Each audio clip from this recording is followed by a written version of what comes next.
Igniting, inspiring. In college, I worked for A&M Records, and that was an open door to meeting artists and taking them to radio stations and stuff like that. So I did that, and I booked the afternoon to write with Joey. We went to this place called The Workshop, and I brought a groove. I walked in with a groove and a couple ideas.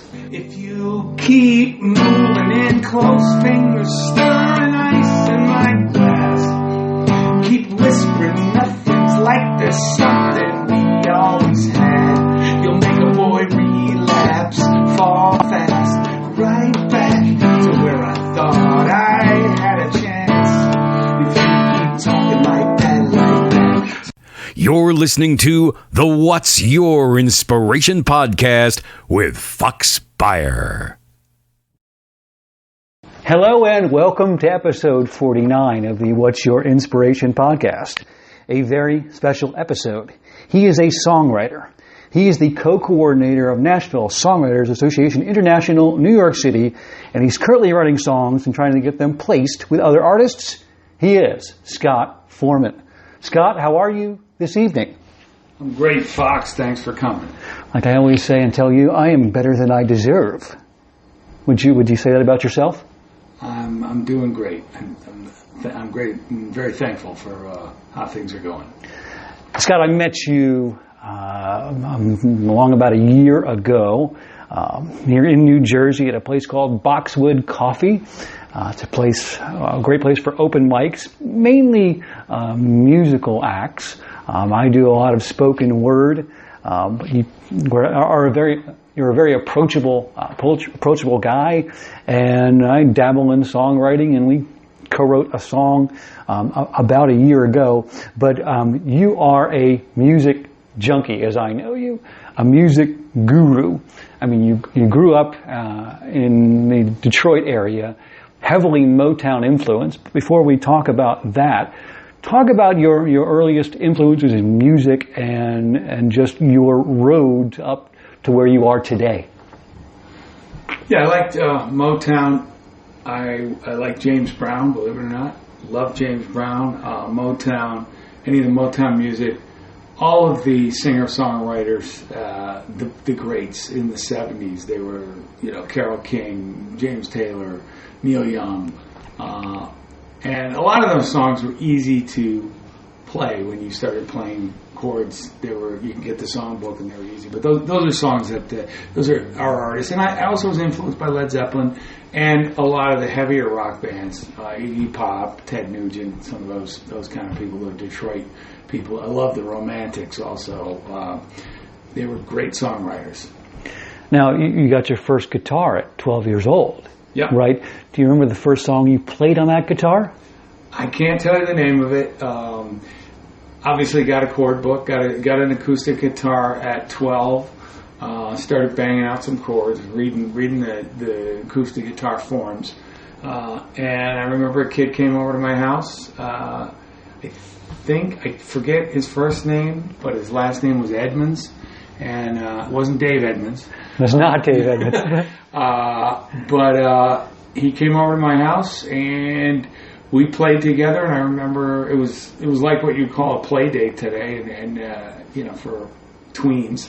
And we played and came up with a couple songs, and we're hopefully going to play them in a talent contest. Something like that. But we didn't. It was just probably, we got together once or twice and that was it. We didn't know where to go with it. Do you still have the guitar? No. I moved a few times. It moved. We moved the internet. That was in England, actually, and I went to school in England for, my dad moved overseas, and so when I lived over there, it started there, then I got an electric guitar after that. What was he in? What business was he in that you had to move because he worked for Chrysler. He was engineer at Chrysler, and they owned some different companies. They had actually bought some companies in England and France and Spain, and so he went over to do engineering for Europe. Wow, you have been all over the map, and you've done a lot in the music business. And like we said in your introduction, you were the co-coordinator of NSAI New York City. What were some of the events, first of all, that got you started in the music business, and What, in terms of these things, led to your involvement with NSAI? Okay. So music business, first of all, seeing some incredible, great groups. In England, too, saw some great stuff. Other influences are Van Morrison, and he was one of my favorite live bands to see. Led Zeppelin, Rory Gallagher was a great Irish guitar player. But in college, I worked for A&M Records, and that was an open door to meeting artists and taking them to radio stations and stuff like that. So I did that. It was a couple years, and it was a little pay job. They gave you a little bit of a tiny salary and expenses and stuff. And you got to go to radio stations and meet some artists, and that was kind of cool. That was fun. After college, I started a record label. It was difficult. It's hard to get paid. You know, when you did physical product, you had to make it, manufacture it, and collect on it. The difference now is it's still hard to get paid from Spotify and those kind of companies because the little guys don't get paid very well, and you have to have a lot of plays. But anyway, back then I did that, and then I kind of gave it up for a while. I wrote songs and stuff, but then I helped other bands and things, and then kind of let it go for a while. And then in the early 2000s, mid 2000s, I was listening to a lot of dance music from Europe, some creative type DJs and things like that I thought were different. And I wanted to learn the software because the software was really growing up, and Pro Tools and Logic were. It was changing, yeah. And I ended up buying Pro Tools, but I ended up using Reason, which is a program that has a lot of stuff in it that was easy to use, and I really liked the community that was going on with this company, with Reason at the time.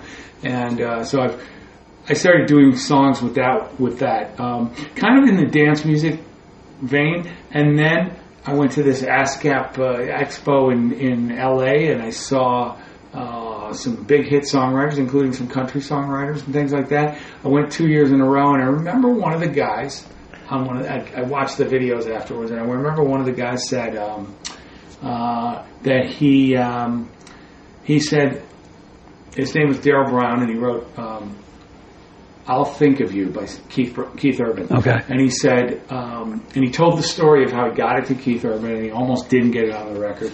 And he was talking, and he was saying, they were saying, well, what other avenues are there? And he said NSAI, National Songwriters Association. I looked him up, and they were having a convention, and they had J.D. Souther speaking. Sure. Who wrote songs for the Eagles, and sure. wrote with Jackson Brown, and those kind of people. And they had him speaking, and they also had Cara DeGuardia, who had just been on American Idol, and she was a judge on American Idol, but she was also a big songwriter in her own right, has her own book. She had a book out, and she worked at Billboard magazine. She talked about how on her lunch hour she wrote with Paula Abdul once, and so on. So how about that for a lunch date? Yes, Paula Abdul, and write a song in an hour. Yeah. So that was crazy. She had a big background but anyway, you asking about the how it led up to NSAI. So I went to the ASCAP Expo 2 years in a row, and then I looked up at NSAI. I went to their seminar that they have during the Tin Pan South Week, which is a week of all of the top songwriters in Nashville, including hit writers, but also some people that have had their own artist careers and so on. And they play in 10 different clubs, and they play 2 shows a night. Lots of different people play. Every night is totally different, and it goes for 4 or 5 nights, and it is an incredible festival.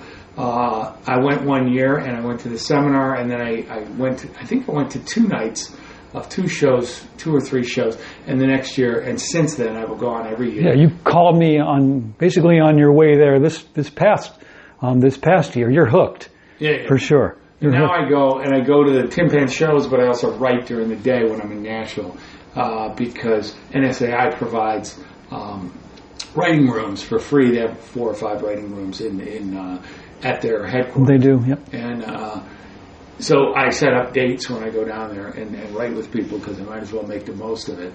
But as far as becoming a coordinator, so I went to NSAI meetings. I went to the New York meetings. There was one out in in Morris County there was one. I'm trying to think of the name of the town. I should know, but I don't. It begins with a C. I can't remember. It's not Clinton. Anyway, it was out there. Anyway, they had meetings out there as well, and I started going there, and then I went to the ones in New York, and I really liked the New York one because it was bigger, and there were 12 to 20 people every month who played their songs. The first one I went to, I didn't play a song. I just listened.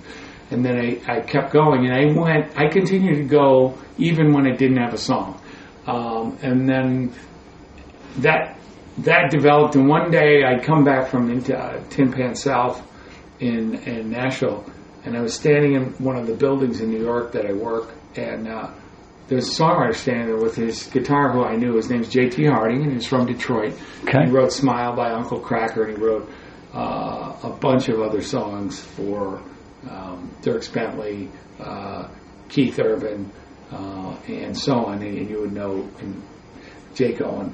And JT was standing there, and I just walked up to him and started talking to him. It turns out he was working on a play with somebody. Okay. And JT came and got his number, and he came and spoke to our chapter. I was not a chapter coordinator at the time. Nick Sarro, who I work with, and Sandy Murphy, Nick was running it at the time. And he asked me about 6 months later, he said, would you like to co-coordinate with me? So I'm one of 3 people, and been doing it almost 5 years now. Yeah, you're just relentless. I listened to mention another podcast, the 6-Minute Music Business Podcast with a guy named Wade Sutton. And he does these little 6-minute blurbs, and what he said last week on one, it was a kind of a motivational kind of thing, because, as we've discussed, the music business is a tough business, and he was trying to lift people up who were down. And he said this. He said, "There is a lot to be said for people who just do not go away." And you just, like you said, you kept going to those meetings even when you didn't have a song, and lo and behold, you are heavily involved at NSAI, New York City. Now, you co-write a lot. You've mentioned that. Mm-hmm. Give the listeners three things that make a good co-write. To balance, if you're writing with one or two, if you write with 2 people, you should complement each other. If you're writing with 3 people, there should be some. Hopefully, you try to get 3 people together in a room that complement each other. So, for instance, I'm not a great singer. You're going to hear a couple songs from me. I don't consider myself, I'm honest with myself, I don't consider myself a great singer. Okay. But when you write together, it's nice to come out of there with a work tape, an iPhone memo, that you have a song done. And if you've got a good singer in the room, hopefully that person sings it, you play it, and you're finished. And most of these co-writes are 3 hours, sometimes 4 hours. So getting in a room with somebody, a good co-write is finishing, first of all. Right. And it doesn't always have to, you don't have to finish, but a good co-write is when you come out of a room and you've got the basics of the song together. So it would be great to have a verse and a chorus, maybe a second verse and the chorus, maybe even a bridge, which is kind of the current format of songs that are on the radio.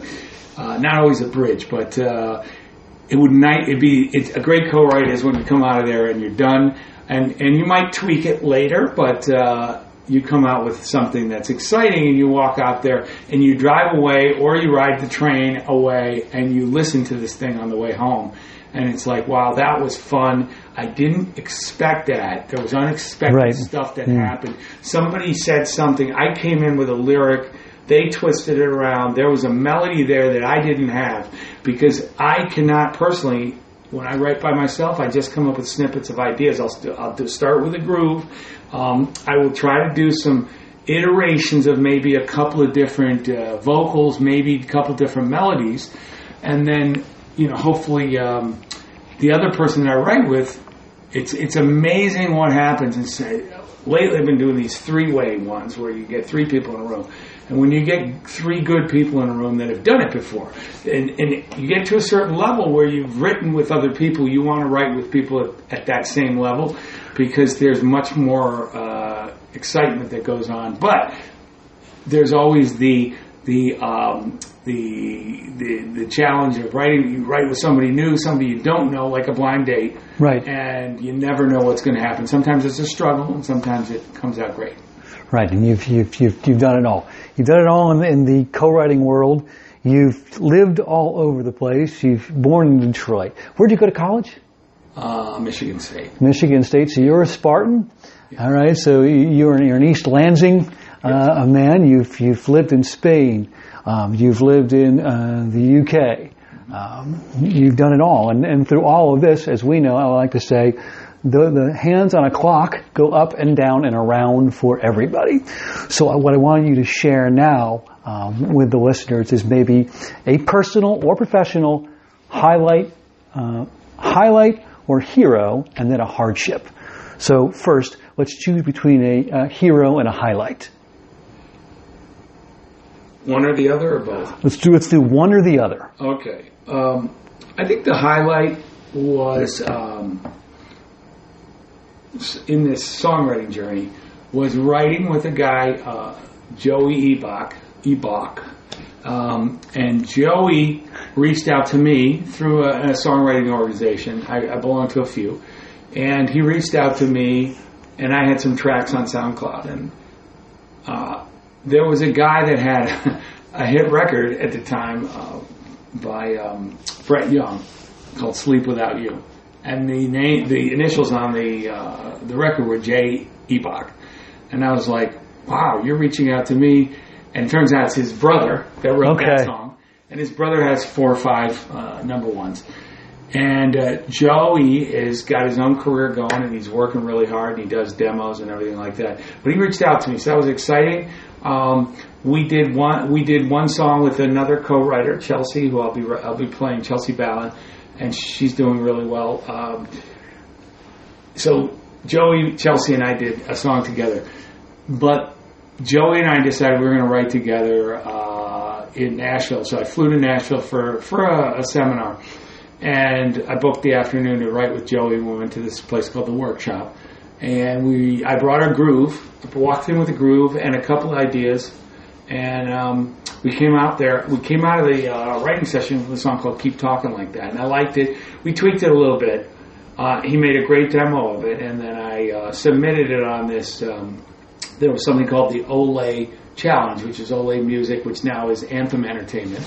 And they were looking for songs to put in their catalog and they were picking people at all the different chapters of NSAI, and there's 100 of them, 100 plus around the country and the world. Right. So people submitted them. I was not allowed to submit in my chapter because I'm a coordinator, so I couldn't compete in the chapter. There was a chapter submission, and the winner was Selda Sahin, and she got a great song in there. And then I was allowed as a coordinator to submit. All the coordinators got to submit songs. So that happened in the spring, and somewhere in July of 2018, I got an email that I wasn't expecting because I had submitted it in April. And in July, I get an email saying, "We picked your song." Wow. And I didn't know if anybody else was being picked or whatever. I just like, wow, this is crazy. And so I had to go through the contract and everything like that. That was an exciting thing. And then Joey was, I called him up and texted him, and he was crazy excited. And that was a big highlight to be able to get signed like that, because I know a lot of people that have moved to Nashville that haven't had success yet. They're great writers and so on, but there's only so many slots to get signed, and full-time writers, and we were signed for one song. I'll just be clear on that. Right. Full-time writers, some publishing companies have 8 writers, some have 10, 15, 20 writers. The bigger ones have more, but the smaller ones have 8 writers, and those writers, a lot of them are extremely accomplished. So it was nice to be able to be included with that, and hopefully something will come up. And you're throwing your name in the hat and just putting in the work, and you've been doing it since you've been 12 years old. So only the last 5 or 8 years have I been concentrating on the focused writing. 12 years Really grinding it out. 12 years old was when I realized I wanted to just do personal, write songs and not play covers. Yeah, right. And it's developed into that today. So the highlight with Joe Ebach, and now the other side to that, the ups and downs in life. It either could be personal or professional, a hardship story.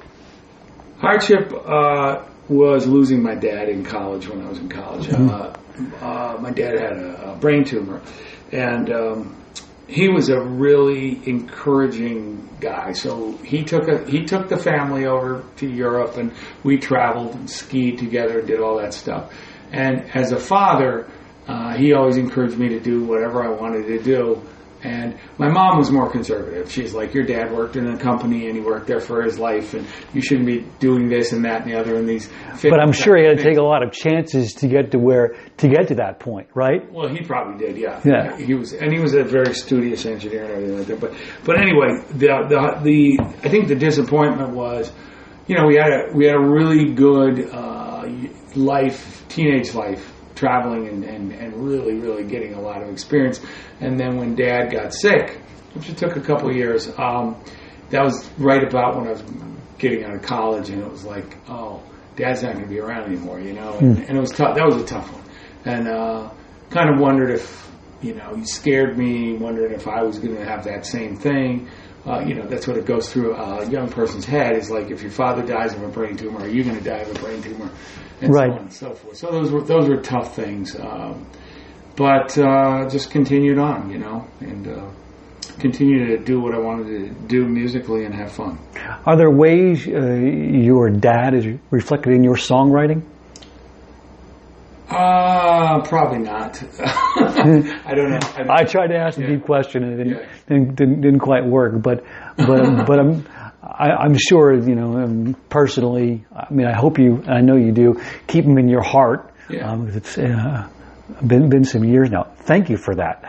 Going both ends, we went professional and then we went personal for the hardship. Mm-hmm. Well, we've talked a lot. I think it's time to show out. Scott's going to play a couple of songs for us now, and I will leave it to you to explain the first one. Okay, this is going to be, this is a song I wrote with Chelsea Ballin. And Chelsea was somebody that was, she came to a couple of the NSAI meetings in New York. She was in college, and she also came to one of our showcases, and she would send me songs. I knew she was special. She had a good voice. She sang different. She was different than everybody else. And I said, and she said, well, can I send you some stuff? And she did. And I said, can I send you some stuff? Meaning some just starter ideas and empty tracks and things like that. So I sent her, we got together in Nashville on one of my trips. We did a couple songs together, and it went really well. We wrote one with Joey and so on. And this one was one where I came down and I said to her, I've got this kind of a chorus idea, how can I forget you? And I gave her the idea for the song. In about an hour and a half, we had a verse and a chorus, and then she wrote the second verse and the bridge, which I trust her. So, like, if I send her something and she wants to write it, we might get together on a Skype and tweak it. But this is called, it's actually called Forget You.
the stop sign. Another car is blasting our song like a flashback that I didn't ask for. I don't want to remember anymore like the bad times that the good times turned into. How can I forget you? How can I forget you?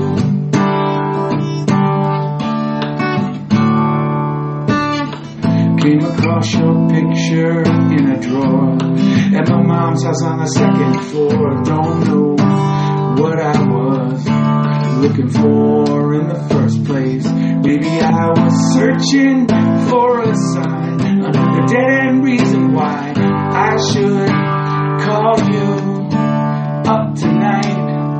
Can't do nothing to get you out of my head. Lord knows I've been trying to forget, How can I forget you? When your last name is the street that I grew up on. Every time I get to the stop sign, another car is blasting our song like a flashback that I didn't ask for. I don't want to remember anymore like the bad times that the good times turn into. Forget you. When I forget you. Can I rewind back to the time when everything didn't remind me of you?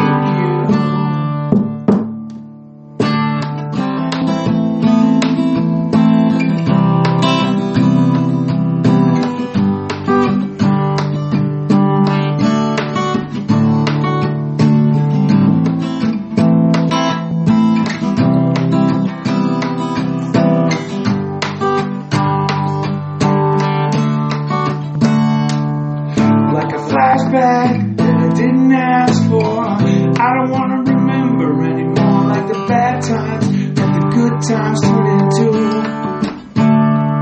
How can I forget you? Why can't I forget you?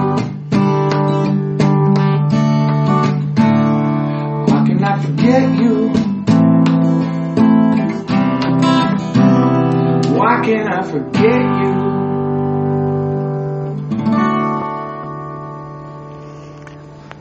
Dead-end reasons, flashbacks you didn't ask for. That's Scott Forman and Forget You on episode 49 of the What's Your Inspiration podcast. Scott, that was pristine. Thank you. Thank you so much. I mean, I've heard you play a lot live, and you done well with that one. You done well with that one. Do you want to play another one for us? Or is I'd like to play another one. I want to get a drink of water. He's going to go get a drink of water, and I will. Do you want anything? No, I'm actually all good. Your favorite beverage? My favorite beverage, yes, water, and more water. So, a little more background on Scott and I. This is going back about a year, and I approached him at Boxwood Coffee in Summit, New Jersey, and I said, "Hey, I'm a very, very, very novice songwriter, and I know I'd be writing up, if I did this for sure, would you like to collaborate on a song?" And I shot you a couple of titles, and First Kiss at the Bar struck you. So that's one that we worked on about a year ago, basically to date. And I want to personally thank you. Song, and I've played that song live there.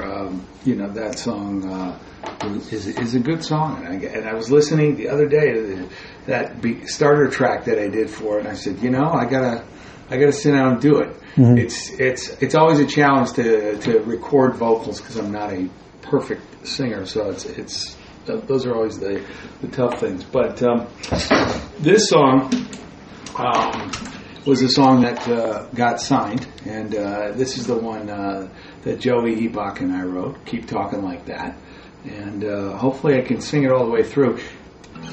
You can listen. You can cut it off wherever you'd like, okay? And no one will know except you and Joey Ebach. I'm hoping for Joey's sake that I can get through the whole thing, and I'm sure I will, because he's a wonderful guitar player, great producer, great songwriter and a wonderful guy too. And I hope to write more songs with him shortly, and he is committed to doing it. So it's just hard, it's really hard. Talk about writing up. It's hard to get on his schedule because it's usually 3 months out, and you cross your fingers and hope. And so far, he's been super good. Anyway, so this one, no further intro. I'll just start it out.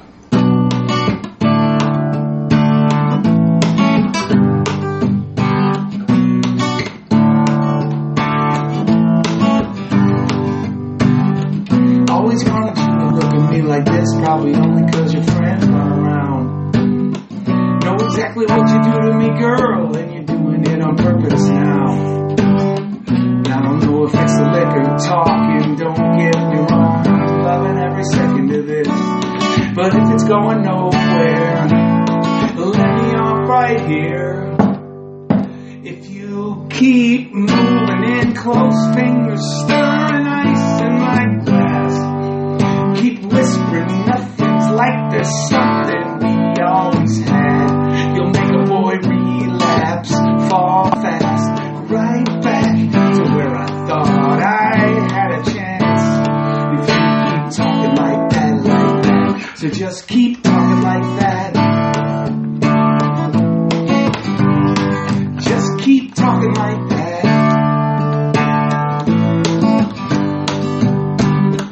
Just keep locking those eyes on mine, biting your lip, acting like they're shy. Ain't no doubt in my mind who's the one pulling all the strings tonight. I don't know if it's the lonely talking, don't get me wrong, I'm up for what you're down with. But if it's going nowhere, let me off right here.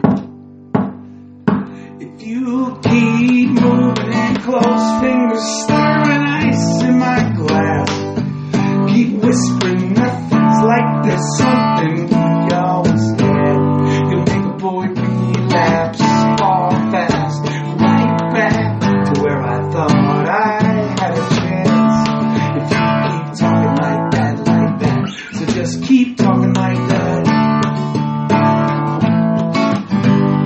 Just keep talking like that.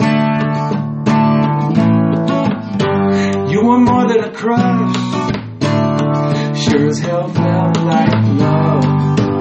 Ain't easy just to let go. Whoa. Thought I was finally getting over you. No, I don't really know. No. Keep talking like that. Keep talking like that. Keep talking like that. Keep talking like that. If you keep moving in close fingers, stirring ice in my glass, keep moving nothing like there's something we always have. You'll make a boy relapse, fall fast, right back to where I thought I had a chance. If you keep talking like that, so just keep talking like that. Just keep talking like that. Just keep talking like that.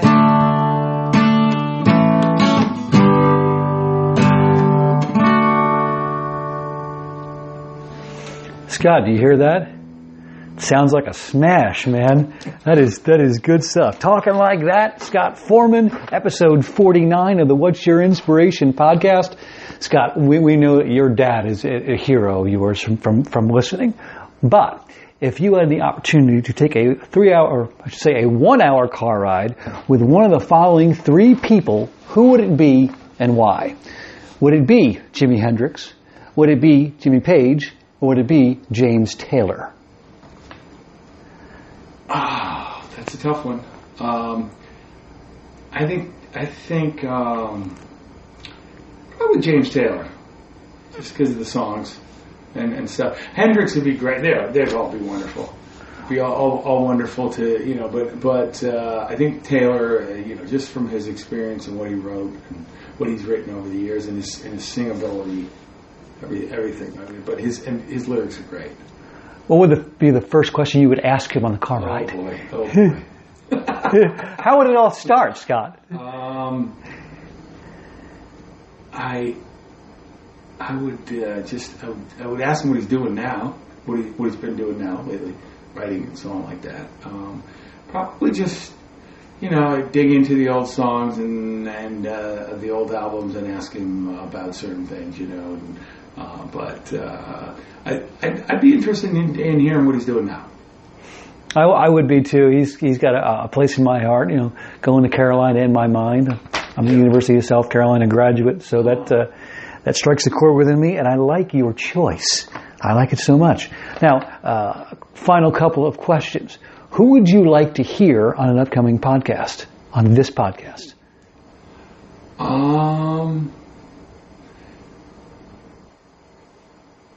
Should have asked me that one. No, I know that stumps everybody every time.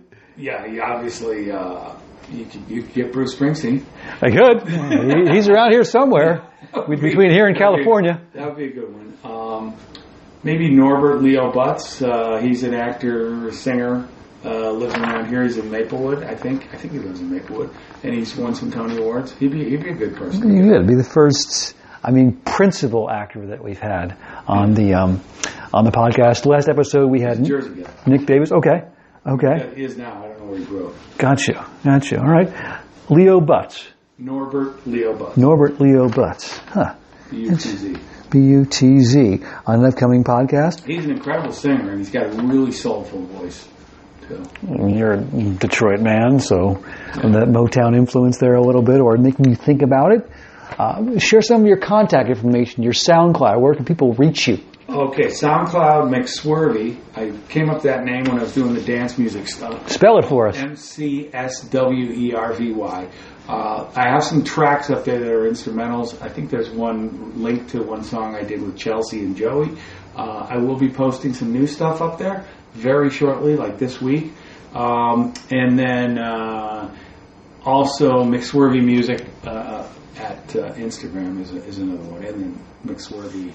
I think I have McSwervy or McSwervy Music on Twitter as well. Okay. I'll have three of those. Not on TikTok yet, or but you're getting there. Or the other ones, yeah, not on WhatsApp. You have plans too, but just not right now. No. What about some upcoming events? Open mics. There will be probably something at the bitter end. NSAI does a show with the Songwriter Collective, New York Songwriter Collective at the bitter end. We're not doing the December one just because of the dates, but we all probably will resume it in January. It's Songwriter night. It's one song each, and it's about 20 songwriters. I play the Boxwood Coffee at Summit, New Jersey. I also might be playing the one in Westfield. Those are just because it's local and I get to try out new songs. New material, right. And then I also play the Duplex in the West Village. Great club, great sound system. I've played with Aubrey Toon, who I got signed with. I've also played with Zelda Sahan and some other people. And we're trying to put a show together, I think, for January or February. So, outstanding. Outstanding, Scott. This has been awesome, from your personal stories, professional stories, the ups, the downs, everything in between. And thank you for sharing your music with us as well. Thanks for having me. This will wrap up episode 49 of the What's Your Inspiration podcast. Scott and I will talk with you all later. Take good care. You have been listening to the What's Your Inspiration podcast with Fox Beyer. Because impact on each other is the greatest currency you could ever have.